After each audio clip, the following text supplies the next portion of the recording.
as the JFF election draws near.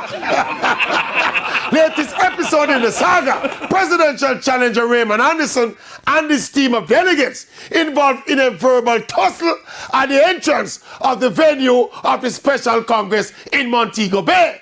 The policeman at the gate was resolute and asked for the names of the persons in Mr. Anderson's entourage.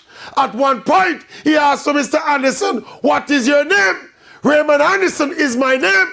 The officer checked the list and said, "Okay, Mr. Anderson, you can go."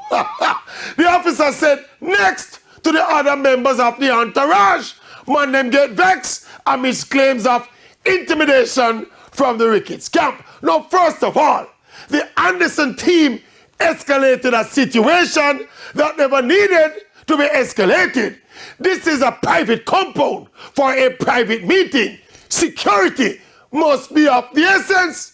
The policeman asked for your names, not your TRN or your date of birth or your address. Just give the officer the names and proceed to your meeting. Problem solved. All of this hullabaloo was totally avoidable and unnecessary.